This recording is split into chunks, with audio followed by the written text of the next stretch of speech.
అండి, నా పేరు గుణరాం. నేను సైబర్ క్రైమ్ పోలీస్ స్టేషన్ నుంచి వచ్చాను. నేను ఇన్స్పెక్టర్గా పనిచేస్తున్నాను. నేను ఇక్కడికి వచ్చిన కారణం ఏంటంటే, ఈ రోజుల్లో డిజిటల్ అరెస్ట్ అనేది చాలా విపరీతంగా జరుగుతోంది. డిజిటల్ అరెస్ట్ జరగడానికి కేంద్ర బిందువు బ్యాంక్. అది ఎస్బీఐ, యాక్సిస్ బ్యాంకా, ఇంకో బ్యాంకా, ఏదైనా ఒక బ్యాంక్. నేరం అనేది ఖచ్చితంగా ఇక్కడి నుంచి జరుగుతుంది. ఆ జరుగుతున్న నేరం ఏ విధంగా జరుగుతుందన్న దాని మీద మీ అందరికీ అవగాహన ఉండాల్సిన అవసరం ఉంది. డిజిటల్ అరెస్ట్ పేరుతో లేకపోతే ఈ సైబర్ క్రైమ్ ఫ్రాడ్స్ పేరుతో సుమారుగా మన ఆంధ్రప్రదేశ్లో ఈ సంవత్సరం అంటే జాన్యువరి నుంచి ఇప్పటివరకు 800 కోట్ల రూపాయలు పైబడి డబ్బులు పోయినాయి అంటే ఒక్కసారి మీరు గమనించండి.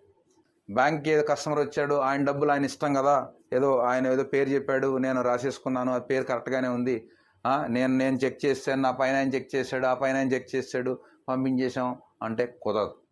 ఎందుకంటే ఇంటర్నెట్ బ్యాంకింగ్ ఫెసిలిటీ పేరుతో మీరు చాలా ఫెసిలిటీస్ మీ కస్టమర్స్కి మీరు ఏర్పాటు చేశారు. మీలాగే భారతదేశంలో అన్ని బ్యాంకులు ఏర్పాటు చేశాయి. కానీ ఏర్పాటు చేసిన దాన్ని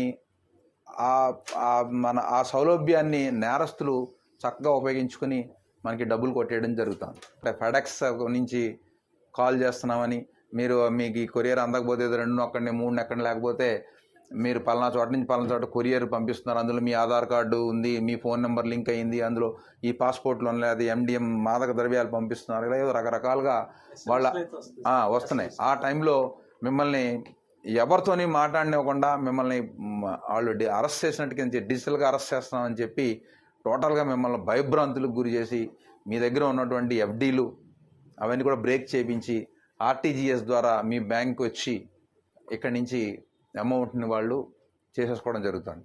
ఈ ప్రాసెస్ అంతా ఎలా జరుగుతోంది? మేము అన్ని కేసుల్ని పరిశీలించిన తర్వాతన మేము టోటల్గా CP గారు మా టీం అంతా కూడా మేము ఒక క్వశ్చనేర్ తయారు చేయడం జరిగింది. ఇది క్వశ్చనేర్. ఈ క్వశ్చనేర్ కనుక మీకు ఎవరైనా జాగ్రత్తగా వినండి, మీకు దగ్గరికి ఒక కస్టమర్ వస్తారు, అకౌంట్ నుంచి 2 లక్షల రూపాయలు పైబడి వేరే అదర్ స్టేట్ ఖాతాకి దేనికైనా వాళ్ళు ఎక్కువ అమౌంట్ ట్రాన్స్ఫర్ చేస్తున్నారు అంటే మీరు ఫస్ట్ చేయాల్సింది ఏంటి? అలా ఎందుకు డబ్బు ట్రాన్స్ఫర్ చేస్తున్నారు, కారణం ఏంటి? వాళ్ళు ఏదో చిన్న పొడి వాళ్ళు భయంలో ఉంటారు. అది మీరు గమనించాలి. అతన్ని గమనించాలి. అతని మొహం కవళికలు ఎలా ఉన్నాయి, ఫోన్లో మాట్లాడుతున్నాడా, ఏం చేస్తున్నాడు, ఏంటి, ఫోన్ అవసరం ఫోన్ కట్టేమని చెప్పాలా, కట్టనండి, లేదు నాకు ఏదో అంటాడు అంటే మీరు వెంటనే పట్టుకోవాలి, ఏదో జరుగుతుంది. ఇది మీరు అడ్డంగా అవసరమైతే గొడవ పెట్టుకోండి, ఏం పర్వాలేదు, మాకు ఫోన్ చేయండి, మేము వస్తాం. ఇప్పుడు మొన్న ఇదే SBI బ్యాంకులో 1,25,00,000 ఒక్కసారిగా వెళ్ళిపోయినాయి. మళ్ళీ ఇదే SBI bank Tiruvuru branch manager గారు వచ్చిన అబ్బాయిని గమనించి చేయడం వల్ల 60 లక్షల రూపాయలు ఫ్రాడ్ ఆపగలిగాడు. ఇదే మహబూబ్ నగర్లో SBI బ్రాంచ్లో ఇలాగే ఒక బ్యాంక్ మేనేజర్ గారు వెంటనే మాట్లాడి అక్కడ కూడా ఆపగలిగాడు. మీరు కొన్ని క్వశ్చనేర్ వాళ్ళు ఖచ్చితంగా మీరు అడగాలి. ఆ క్వశ్చన్ ఏం అడగాలి అన్నది నేను మీకు చదివి వినిపిస్తాను. ఈ ఖచ్చితంగా మీ మైండ్లో, అందరి మైండ్లోనూ ఉండాలి. అటెండర్ దగ్గర నుంచి బ్యాంక్ మేనేజర్ వరకు ప్రతి వాళ్ళు కూడా ఈ విషయం గురించి తెలుసుకుని ఉండాలి. లేకపోతే కనుక ఖచ్చితంగా క్రైమ్ ఇక్కడి నుంచే జరుగుతుంది, బ్యాంక్ నుంచే జరుగుతుంది. దీన్ని ఏదో బరువు, ఇది బర్డెన్ అయిపోతుంది, నేనెందుకు అడగాలనేది కాకుండా మీరంతా కూడా ఖచ్చితంగా బాధ్యతగా ఫీల్ అయ్యి ఒక గుడ్ ఫెయిత్తో మీ కస్టమర్ని సైబర్ నేరం నుంచి నివారించాలి అనేటువంటి గుడ్ ఫెయిత్తో మీరు ఇక్కడి నుంచి పనిచేయాల్సిన అవసరం ఉంది. ఇలా చేస్తేనే, మనందరం కలిసికట్టుగా ఇలా చేస్తేనే ఈ నేరాల్ని అరికడతాం. దీని గ్రావిటీ ఎంత ఉంది అంటే లాస్ట్కి మన దేశ ప్రధానమంత్రి గారు మన్ కీ బాత్ కార్యక్రమంలో డిజిటల్ అరెస్ట్ గురించి చెప్పేటువంటి పరిస్థితి వచ్చింది అంటే ఈ నేరం తాలూకా తీవ్రత ఏ విధంగా ఉందో మీరంతా గమనించాలి. మళ్ళీ ఫామ్ నెక్స్ట్ ఎవరికో పంపిస్తారు, నెక్స్ట్ బ్యాంకు మీరు వచ్చింది కదా అని ఇలా గీసేసి సంతకాలు పెట్టేసేసి మనం ఇలా చేసేస్తామంటే మాత్రం ఇక్కడి నుంచి కుదరదు. తేడా వచ్చిందంటే మీరు కూడా కేసుల్లో ఇరుక్కుంటారు. టార్గెట్ పీపుల్ ఎలా గుర్తించాలి అంటే 2 లక్షల రూపాయలు పైబడి తన SBI అకౌంట్ నుంచి, సేవింగ్స్ అకౌంట్ నుంచి ఎవరైతే నెక్స్ట్ కరెంట్ అకౌంట్స్ ఉంటాయి కదా, ఆ కరెంట్ అకౌంట్కి RTGS ద్వారా ట్రాన్స్ఫర్ చేయాలని అనుకుంటారో వాళ్ళని మీరు ఫస్ట్ టార్గెట్ గ్రూప్గా మీరు గుర్తించి అయ్యా ఎందుకు చేస్తున్నారు, ఏం క్వశ్చన్ అడగాలంటే మీ పేరుతో అరెస్ట్ వారెంట్ జారీ అయిందని ఎవరైనా మిమ్మల్ని భయపెట్టారా, మీరు స్పందించకపోతే వెంటనే అరెస్ట్ ఆర్డర్ అమలవుతుందని బెదిరించారా? మీ మీద నాన్ బెయిలబుల్ కేసు నమోదైందని చెప్తున్నారా?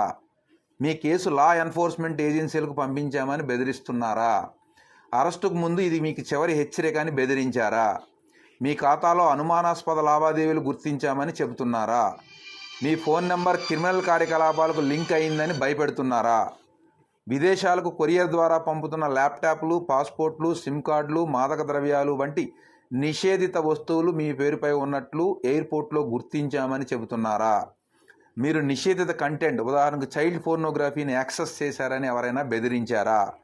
ఈ లావాదేవీకి సంబంధించిన వ్యక్తి మీకు వ్యక్తిగతంగా తెలుసా? డిజిటల్ అరెస్ట్, ఫైన్ లేదా నాన్ బెయిలబుల్ కేసు పేరుతో మీపై ఒత్తిడి తెచ్చి డబ్బులు ట్రాన్స్ఫర్ చేయాలని చెప్పారా? మీరు ఎవరితోనైనా ఫోన్లో మాట్లాడుతున్నారా? సిబిఐ, కస్టమ్స్, ఈడీ లేదా పోలీస్ అని చెప్పి మీకు వీడియో కాల్ చేసి చూపించి భయపెట్టారా? లింక్ లేదా ఈమెయిల్ ద్వారా డబ్బులు పంపాల్సిందిగా ఒత్తిడి తెస్తున్నారా? మీ బ్యాంకుల్లో ఉన్న ఫిక్స్డ్ డిపాజిట్లు రద్దు చేసి డబ్బులు పంపమని భయపెడుతున్నారా? మీకు గల ఆదాయ వనరులు 1 సంవత్సర కాలానికి లెక్కగట్టి దానిలో సగం డబ్బులను పంపమని బెదిరిస్తున్నారా? ఈ ఖాతాకు గతంలో మీరు ఎప్పుడైనా నగదు చెల్లింపు చేశారా? మీరు ఈ లావాదేవీ చేయకపోతే చట్టపరమైన సమస్యలు ఎదురవుతాయని బెదిరించారా? CBI, ED, customs, police video call ద్వారా అరెస్టులు చేయవని మీకు తెలుసా? సైబర్ నేరాల పట్ల అప్రమత్తంగా ఉండి వెంటనే 1930కి కాల్ చేయండి.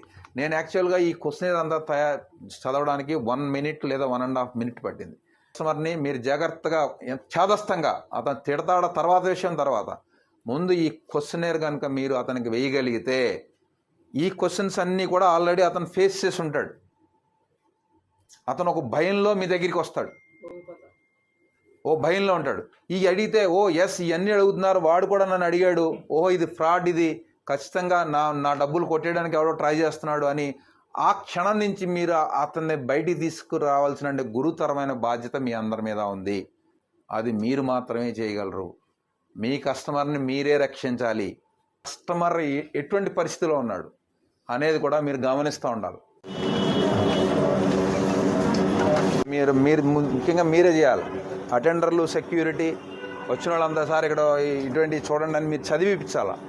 ఏమంటే ఇదే బయట బోర్డు, పెద్ద బోర్డు పెట్టండి, ఫ్లెక్సీ పెట్టండి, నేను మీకు సాఫ్ట్ కాపీ పంపిస్తాను, పెద్దది పెట్టండి. వచ్చిన వాళ్ళని వెళ్ళే వాళ్ళని చదివించాలి.